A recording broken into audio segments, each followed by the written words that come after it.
Bayangkan Anda seorang eksekutif di sebuah perusahaan investasi bergengsi nih. Anda lagi mengelola portofolio reksadana syariah yang nilainya triliunan rupiah. Terus tiba-tiba terjadi sengketa besar sama mitra bisnis Anda, sebuah perselisihan kontrak yang ruwet banget. Insting pertama Anda mungkin langsung mikir, wah, harus siap-siap sewa pengacara korporat mahal buat bertarung di pengadilan niaga, atau mungkin arbitrasi internasional kan? Iya, itu reaksi yang sangat wajar sih. Nah, tapi ternyata hukum negara kita memaksa Anda buat menyelesaikan sengketa triliunan rupiah ini di gedung yang sama persis tempat orang mengurus dispensasi nikah atau akta cerai. Selamat datang di peradilan agama di Indonesia. Wah, skenario yang sangat nyata itu. Dan seringkali emang bikin banyak praktisi hukum atau pebisnis yang mungkin belum familiar sama sistem kita, jadi kaget luar biasa. Kena culture shock gitulah. Betul banget. Itu benar-benar mematahkan stereotip yang ada di kepala banyak orang, termasuk saya sendiri loh. Selama ini kan label yang nempel pada peradilan agama itu ya sekedar pengadilan cerai, atau paling urusan bagi-bagi warisan keluarga.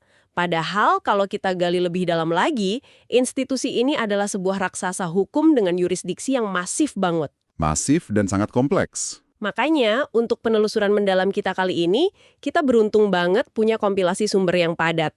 Kita bakal membedah catatan kuliah hukum acara peradilan agama dari Universitas Islam Sumatera Utara yang disusun oleh Bapak M. Faisal Rahendra Lubis. Misi kita hari ini jelas, membongkar anatomi sistem pengadilan ini dari akar sampai ke pucuknya. Jadi buat Anda, para mahasiswa hukum yang lagi pusing memahami sistem ini, atau Anda yang sekedar penasaran gimana sih mesin keadilan paralel ini bekerja, ini adalah panduan esensial Anda. Iya, dan mengingat kompleksitas dari catatan tersebut, pendekatan yang paling masuk akal emang kita harus bongkar ini lapis demi lapis. Jadi sebelum kita ngomongin soal gimana sengketa investasi triliunan tadi diselesaikan, kita nggak bisa mengabaikan bentuk fisik dan hierarki dari bangunan keadilan ini. Kita harus paham arsitekturnya dulu nih. Oke, mari kita mulai dari arsitektur dasarnya. Kalau melihat strukturnya, pengadilan ini kan sangat berjenjang ya, dari tingkat kabupaten sampai ke pusat. Saya sering dengar orang analogikan ini kayak sistem penyaring air. Masalah masuk, disaring di bawah, kalau kotorannya masih ada, disaring lagi di atas. Tapi analogi itu rasanya agak kurang pas nggak sih? Proses hukum kan bukan sekedar nyaring kotoran. Gimana sebenarnya cara kerja hierarki ini secara substansial? Dan yang paling bikin saya penasaran, kenapa Mahkamah Agung di pusat harus sampai turun tangan ngurusin hal-hal administratif buat pengadilan di daerah? Analogi penyaring air itu emang agak terlalu menyederhanakan ya. Pendekatan yang lebih akurat mungkin kayak proses editorial review atau audit kualitas yang berlapis di sebuah perusahaan penerbitan raksasa. Di tingkat pertama, yaitu di kabupaten atau kota pengadilan agama, itu bertindak sebagai judex facti. Hakim di tingkat ini tugasnya menggali fakta. Oh, maksudnya nyari tahu siapa yang berbuat apa, gitu. Betul. Siapa yang lakuin apa, buktinya mana aja, dan saksinya siapa. Nah, ketika kasus ini naik banding ke pengadilan tinggi agama di tingkat provinsi, mereka juga masih memeriksa fakta-fakta tersebut. Tapi, begitu kasusnya sampai ke Mahkamah Agung pada tingkat kasasi, perannya ini berubah total. Mereka jadi judex juris. Mahkamah Agung nggak peduli lagi sama fakta baru. Tunggu. Nggak peduli sama sekali, mereka nggak nerima bukti baru gitu. Sama sekali nggak nerima. Mereka cuma memeriksa satu hal aja. Apakah pengadilan di bawahnya itu udah menerapkan hukum dengan cara yang benar? Paham. Jadi mereka ini semacam penjaga gawang interpretasi hukum ya, bukan pencari fakta lagi. Tepat. Tujuan utamanya yang memastikan keseragaman atau jurisprudensi. Kan bahaya banget kalau pengadilan agama di Sumatera Utara menafsirkan aturan bagi waris dengan cara yang beda banget sama pengadilan agama di Jawa Timur buat kasus yang persis sama. Wah iya, bisa kacau kepastian hukumnya ya. Nah, soal pertanyaan Anda kenapa Mahkamah Agung ngurus hal teknis dan administratif, itu sebenarnya konsekuensi logis dari sistem satu atap. Tapi, Mahkamah Agung mendelegasikan pengawasan itu ke Pengadilan Tinggi Agama di tingkat provinsi. Jadi PTA ini bukan sekedar ruang tunggu buat sidang banding loh. Oh, mereka punya peran aktif di luar sidang? Punya banget. Mereka punya fungsi pembinaan dan pengawasan langsung. Mereka ngecek etika hakim di bawahnya, mengevaluasi urusan administrasi panitera, bahkan mereka ini punya fungsi nasehat buat ngasih pertimbangan hukum Islam ke instansi pemerintah daerah kalau diminta. Sebuah mesin pengawas yang sangat aktif ternyata. Ngomong-ngomong soal wilayah dan pengawasan nih, pas saya baca tumpukan catatan ini, ada satu anomali yurisdiksi yang sangat mencolok di ujung barat Indonesia, di Aceh. Institusi ini kan bahkan nggak pakai nama pengadilan agama ya, mereka nyebutnya Mahkamah Syariah. Apa sih yang bikin Aceh ini dikasih keistimewaan struktur yang begitu spesifik? Nah, itu produk dari sejarah yang panjang dan kebijakan otonomi khusus. Berdasarkan Kepres nomor 11 tahun 2003 dan Undang-Undang Pemerintahan Aceh, Mahkamah Syariah ini pada dasarnya adalah metamorfosis dari pengadilan agama, tapi, dan ini tapi yang besar, disuntik dengan kewenangan tambahan yang sangat masif lewat aturan lokal yang namanya Konun. Kewenangan tambahan ini yang kaitannya sama hukum pidana kan? Soalnya seingat saya pengadilan agama di provinsi lain itu murni wilayah perdata aja. Mereka nggak bisa masukin orang ke penjara atau ngejatuhin hukuman pidana. Anda menangkap perbedaan kuncinya dengan tepat. Di wilayah Indonesia lainnya, kewenangannya 100% perdata. Tapi di Aceh, Mahkamah Syariah itu punya yurisdiksi atas perkara jinayah atau pidana Islam. Oh wow, jadi kasus pidana benerannya ini? Yang sanksinya itu bisa berupa hukuman cambuk atau denda tertentu. Ini bikin Aceh jadi satu-satunya provinsi di mana arsitektur peradilan agama itu punya sayap bangunan pidana. Benar-benar sistem yang unik di konteks nasional kita. Menarik banget ya, gimana sistem hukum nasional kita bisa mengakomodasi sayap khusus berdasar otonomi daerah. Oke, kita udah lihat nih kerangka bangunannya. Tingkat pertama, banding, kasasi, dan anomali di Aceh. Sekarang, mari kita buka pintu ruang sidangnya. Siapa sebenarnya yang punya tiket masuk ke gedung ini, dan masalah apa aja sih yang sah buat disidangkan di sana? Tiket masuknya ini udah sangat jelas diatur di pasal 49 Undang-Undang Nomor 50 Tahun 2009. Berdasarkan asas personalitas keislaman, pengadilan ini khusus buat mereka yang beragama Islam, dan secara material, kewenangannya terbatas pada bidang perdata tertentu aja. Ya, saya rasa publik juga udah hafal banget lah sama menu tradisionalnya pengadilan ini. Kalau kita ngomongin soal perkawinan, kayak izin poligami, dispensasi kawin, pencegahan pernikahan, hak asuh anak, atau urusan cerai itu udah pasti masuk sana. Terus ada hukum waris, wasiat, hibah, wakaf, sedekah. Itu kan wilayah yang sangat organik buat peradilan agama. Betul, itu fondasi aslinya. Tapi disinilah muncul kejutan dari skenario yang saya sebutin di awal banget tadi. Di bagian akhir pasal tersebut ternyata ada penambahan yurisdiksi. Ekonomi syariah. Nah, seberapa luas sebenarnya cakupan dari dua kata ini? Pergeseran dari sekedar ngurusin hukum keluarga ke arah ekonomi syariah ini sebenarnya adalah sebuah revolusi yurisdiksi yang gila-gilaan.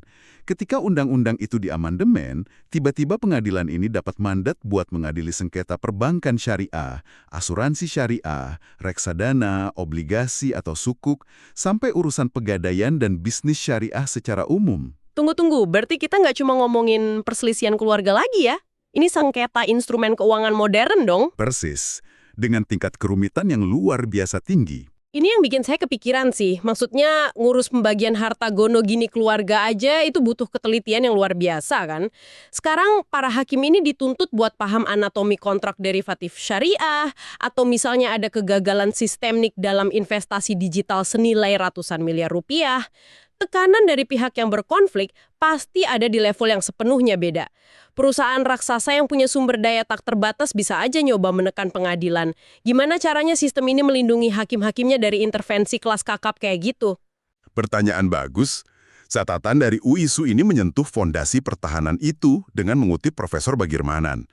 Ada satu prinsip yang sama sekali nggak bisa ditawar. Peradilan agama adalah kekuasaan negara yang merdeka. Kemerdekaan hakim itu mutlak. Dan dalam konteks industri modern yang Anda sebut tadi, kemerdekaan itu bukan cuma soal bebas dari intervensi pemerintah atau DPR loh. Terus bebas dari apa lagi? Profesor Bagirmanan sangat menekankan kebebasan dari pengaruh ekstrajudisial. Ekstrajudisial, itu kayak opini publik, tekanan media massa, atau mungkin kampanye viral dari netizen di media sosial gitu? Nah, tepat sekali. Coba Anda bayangkan. Ada hakim lagi menangani sengketa bank syariah raksasa yang melibatkan dana masyarakat luas. Terus tiba-tiba ada tekanan massa besar-besaran di luar gedung, atau ada trending topik yang maksa hakim bikin putusan tertentu.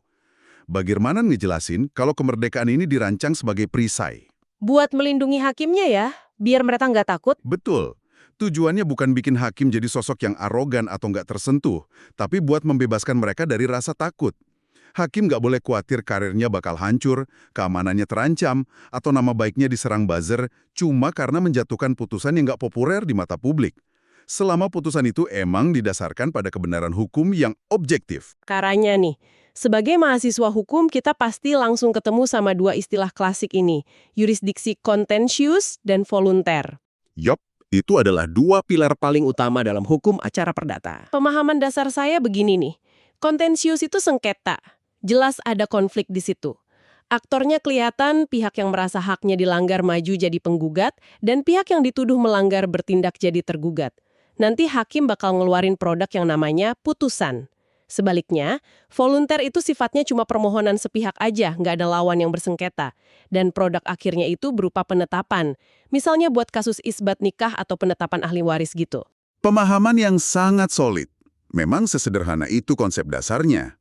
Tapi tunggu sebentar, ada satu hal di catatan kuliah ini yang bikin saya mengerutkan dahi agak keras nih. Di situ disebutin kalau perkara cerai talak, yaitu situasi pas suami ngajuin permohonan buat menceraikan istrinya, itu ternyata menggunakan sebutan pihak pemohon dan termohon. Ini kan membingungkan banget ya. Cerai talak itu kan jelas-jelas ada konflik rumah tangga.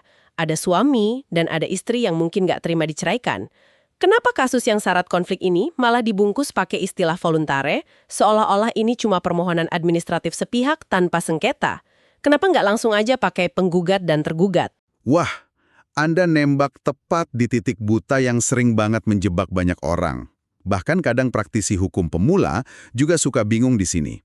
Secara kebahasaan, istilah pemohon dan termohon itu memang bajunya yurisdiksi voluntere. Nah kan, kesannya kayak sang suami cuma datang ke pengadilan buat minta stempel aja. Terkesan begitu.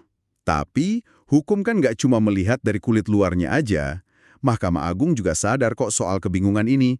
Makanya mereka mengeluarkan panduan krusial banget, yaitu SEMA, Surat Edaran Mahkamah Agung nomor 2 tahun 1990. Apa isi SEMA itu? Mereka ngerubah istilahnya. Enggak, mereka nggak mengubah istilah pemohon-termohonnya, tapi mereka mempertegas esensi hukumnya. SEMA itu menggarisbawahi kalau cerai talak pada hakikat aslinya adalah sengketa perkawinan.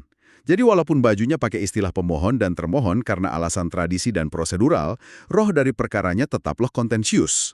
Oh, jadi itu tetap diakui sebagai sengketa yang real ya? Sangat real. Konsekuensi hukumnya beda banget loh. Karena ini dianggap sengketa, hakim wajib menerapkan asas kontradiktur. Artinya apa? Sang istri, sebagai termohon, itu punya hak yang penuh dan setara buat membela diri di persidangan. Dia bisa mengajukan bukti tandingan, menuntut hak nafkah, pembagian harta bersama, sampai hak asuh anak di sidang yang sama.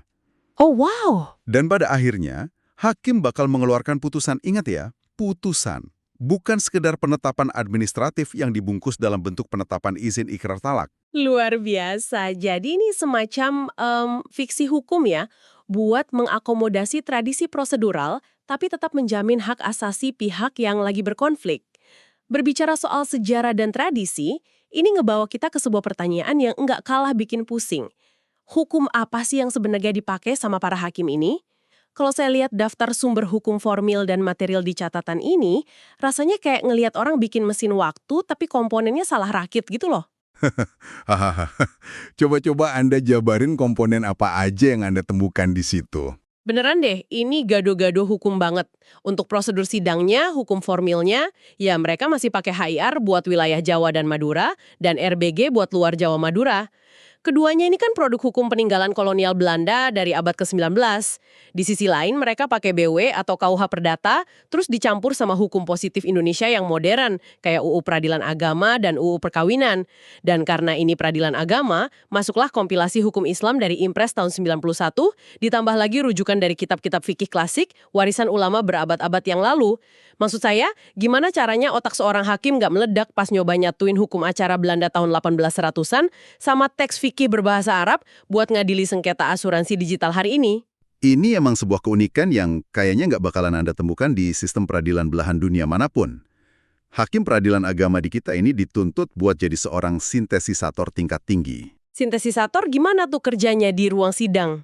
Coba bayangin aja alur kerjanya.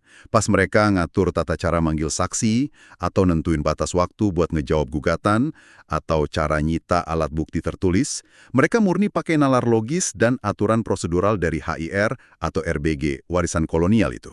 Aturan Belanda ini kan luar biasa rigid dan teknis ya. Iya, sangat kaku kan? Tapi, begitu mereka harus menilai apakah sebuah kontrak bagi hasil itu sah menurut syariat, atau apakah pembagian warisan ini udah adil, mereka langsung ganti kacamata. Mereka beralih pakai kompilasi hukum Islam dan teks-teks fikih klasik. Intinya, mereka itu menggerakkan hukum material Islam di atas rel hukum prosedural Eropa. Bergerak di atas rel Eropa dengan mesin Islam. Itu metafora yang sangat pas.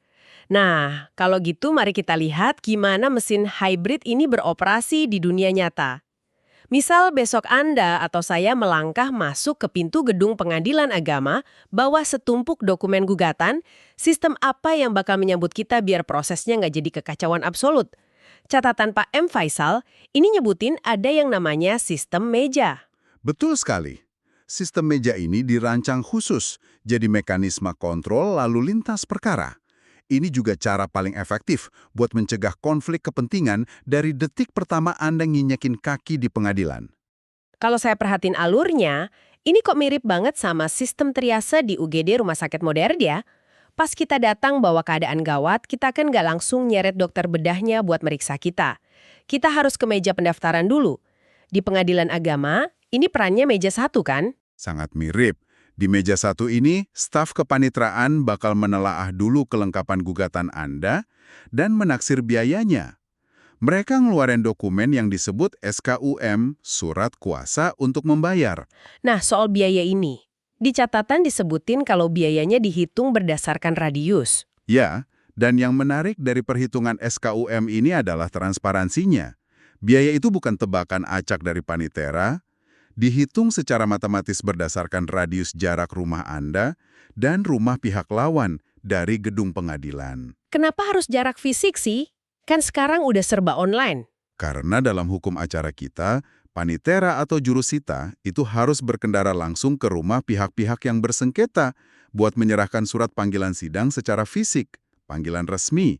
Jadi semakin jauh jangkauannya, otomatis makin besar dong biaya operasionalnya. Masuk akal banget, terus setelah dapet taksiran biaya di meja 1, kita bergeser ke kasir buat bayar. Ini bagian yang menurut saya brilian sih, ada semacam dinding api antara uang administrasi sama fungsi peradilan. Uang pendaftaran kita itu sama sekali nggak disentuh sama hakim. Benar. Dan setelah kwitansi Anda dicap lunas di kasir, barulah berkas Anda maju ke meja 2. Kalau pakai analogi rumah sakit tadi, ini ibarat mendaftarkan pasien masuk ke bangsal inap ya. Gugatan kita dicatat resmi di buku register dan dapat nomor perkara. Persis. Dan mulai detik pencatatan di register itulah, perkara Anda secara sah beralih jadi beban tanggung jawab negara buat diselesaikan. Dari meja 2, berkasnya naik ke meja ketua pengadilan. Ketua pengadilan ini bertindak seolah kayak direktur medis yang nentuin tim dokter spesialisnya. Lewat dokumen PMH ya, penetapan majelis hakim. Betul. Hakim-hakim yang ditunjuk inilah yang nanti bakal membedah kasus Anda di ruang sidang. Terus setelah proses persidangan yang berdarah-darah itu selesai dan palu diketuk, kita kan nggak ngambil putusannya langsung dari tangan hakim ya. Kita harus ke meja 3 buat ambil salinan resmi. Ya, itu buat misain mana urusan administratif panitera dan mana urusan yudisial murni sang hakim. Sistem mejanya emang rapi. Tapi ngomong-ngomong soal membedah kasus di ruang sidang, ada satu aturan wajib yang menyita perhatian saya. Katanya, pas pertama kali pihak yang bersengketa duduk tatap muka di depan majelis hakim, hakim itu sama sekali nggak boleh langsung minta pembacaan gugatan atau meriksa bukti. Harus ada prosedur mediasi dulu. Ya, wajib. Itu perintah imperatif dari hukum acara perdata kita, yang juga diperkuat sama peraturan Mahkamah Agung tentang mediasi. Majelis hakim wajib menanggalkan sementara jubah pemutus mereka dan bertindak sebagai mediator perdamaian. Wah, ini bukan cuma basa-basi prosedural ya? Sama sekali bukan. Hakim itu diwajibkan secara aktif mengupayakan daming atau perdamaian di antara kedua belah pihak. Tapi, kenapa sih dorongannya harus sekuat itu? Maksud saya mereka kan datang jauh-jauh ke pengadilan ya, karena pengen berperkara dan nyari pihak yang menang. Karena dalam filosofi hukum perdata kita, penyelesaian terbaik dari sebuah sengketa itu bukanlah putusan hakim yang memenangkan satu pihak dan ngehancurin pihak lain. Penyelesaian terbaik itu ya perdamaian yang disepakati kedua belah pihak secara sukarela. Ini krusial banget loh, apalagi dalam sengketa keluarga atau sengketa bisnis jangka panjang yang masih ngeharapin hubungan bisa berlanjut. Oh iya, benar juga. Kalau diputus hakim kan pasti ada yang sakit hati ya. Nah, itu dia. Makanya, cuma kalau mediasi ini udah nemuin jalan buntu mutlak, udah deadlock banget, barulah hakim ngangkat kembali palu sidangnya dan ngejalanin prosedur formal jawab-menjawab. Itu ngasih sisi yang sangat humanis sih pada sistem yang awalnya kelihatan kaku dan mekanis banget. Tapi kita juga sama-sama tahu lah, realita di lapangan kan nggak selalu seideal teori. Gimana kalau salah satu pihak mangkir? Kita kan sering banget dengar ada orang sengaja kabur dari panggilan pengadilan, dengan harapan prosesnya menggantung selamanya. Tenang, hukum acara kita udah mengantisipasi taktik ngulur waktu semacam itu, dan konsekuensinya sangat keras. Kalau pihak penggugat, orang yang berinisiatif daftarin masalahnya ke pengadilan, malah nggak datang tanpa alasan yang sah, hakim bisa langsung menggugurkan gugatannya. Langsung digugurkan? Ya, logikanya negara kan nggak punya waktu buat ngurusin orang yang nggak serius sama tuntutannya sendiri. Masuk akal. Tapi yang paling sering terjadi kan pihak tergugatnya yang sembunyi. Mereka menghindar dari panggilan karena ngerasa, yah kalau saya nggak datang, sidang nggak bakal bisa jalan. Nah, disinilah letak ketegasan instrumen prosedural kolonial yang kita warisi tadi. Kalau tergugat udah dipanggil secara resmi dan patut sama jurusita, tapi dia mangkir di panggilan pertama, pengadilan bakal manggil dia sekali lagi. Oke, dikasih kesempatan kedua ya. Betul. Tapi, kalau pada panggilan kedua ini dia tetap ngeyel, nggak hadir tanpa alasan hukum yang sah, hakim punya wewenang penuh buat ngejatuhin putusan first take. Mari kita perjelas konsep first take ini buat pendengar. First take itu pada dasarnya adalah putusan yang dijatuhkan di luar hadirnya tergugat. Hakim cuma akan memeriksa argumen dan bukti-bukti dari pihak penggugat aja, terus langsung memutus perkara tersebut. Wow, nggak dikasih ruang membela diri karena emang nggak mau datang ya? Persis. Filosofi di balik first take ini mendalam loh. Seseorang itu nggak boleh menyandra hak keadilan orang lain, cuma dengan cara sembunyi. Hukum nggak boleh kalah dan lumpuh oleh ketidakhadiran seseorang yang menolak patuh pada panggilan negara. Hukum tidak boleh kalah oleh ketidakhadiran. Itu prinsip yang sangat elegan dan kuat. Menjelang akhir penelusuran mendalam kita kali ini, mari kita tarik benang merah dari seluruh anatomi yang udah kita bedah bareng-bareng hari ini. Bagi Anda yang lagi mendengarkan, terutama mahasiswa hukum, saya harap persepsi Anda udah berubah drastis ya. Peradilan agama ini jelas bukan sekadar lembaga pelengkap buat ngurusin masalah rumah tangga. Sama sekali bukan. Institusi ini adalah kekuasaan kehakiman yang merdeka, berdiri sejajar sama pengadilan lain di bawah Mahkamah Agung, dan punya sistem tata kelola administrasi yang sangat terstruktur lewat sistem meja yang ketat tadi. Dan yang paling mencengangkan buat saya pribadi adalah sifat hybrid dari hukum yang mereka tegakkan ini. Bayangin aja, para hakim ini setiap harinya mempraktekkan prosedur perdata warisan kolonial Eropa abad ke-19, terus memadukannya sama kitab hukum material Islam klasik, dan mengaplikasikannya buat nyelesain sengketa kontemporer. Mulai dari pembagian warisan sampai sengketa perbankan syariah yang nilainya triliunan rupiah. Dan fakta terakhir itulah yang harusin kita memandang masa depan institusi ini dengan penuh antisipasi. Peradilan agama kan sekarang udah dapat mandat mengadili ranah ekonomi syariah ya. Dan hari ini, ekonomi syariah itu nggak cuma soal sistem bagi hasil di bank fisik doang. Kita sekarang lagi berhadapan sama industri fintech, peer-to-peer lending syariah, investasi cryptocurrency yang dilabeli syariah melintasi batas negara, sampai asuransi berbasis jaringan digital. Sebuah ekosistem finansial yang terus berevolusi setiap detiknya. Tepat. Dan inilah tantangan terbesar mereka. Sekaligus pemikiran yang pengen saya tinggalkan buat Anda semua renungkan. Gimana caranya sebuah institusi pengadilan yang secara teknis berakar kuat banget pada prosedur kolonial masa lalu dan teks-teks fikih klasik bisa terus menerjemahkan dan mengadaptasi kaidah-kaidahnya biar mampu membedah sengketa smart contract berbasis blockchain syariah di masa depan. Gimana nalar hukum tradisional berhadapan sama algoritma keuangan digital? Ini benar-benar pekerjaan rumah raksasa buat generasi yuris kita berikutnya. Pertanyaan yang sangat provokatif dan menantang. Bagaimana teks kuno menjawab kerumitan coding finansial? Ini tuh sebuah paradoks yang indah sekaligus ujian kelenturan hukum yang luar biasa bagi Anda, para mahasiswa hukum yang lagi dengerin kita saat ini. Terima kasih banyak kepada Anda yang udah bergabung bareng kami dalam penelusuran mendalam ini. Kembali ke senario awal kita tadi, kalau besok Anda nggak sengaja ngelewatin gedung pengadilan agama di kota Anda, ingatlah bahwa bangunan itu bukan sekedar tempat mengesahkan putusnya sebuah ikatan pernikahan. Di balik pintu-pintunya, lagi beroperasi sebuah mesin keadilan yang luar biasa kompleks yang mengelola segalanya dari tetesan air mata konflik keluarga sampai perputaran triliunan rupiah urat nadi ekonomi modern. Teruslah kritis mempertanyakan hukum di sekitar Anda dan sampai jumpa di diskusi kita selanjutnya.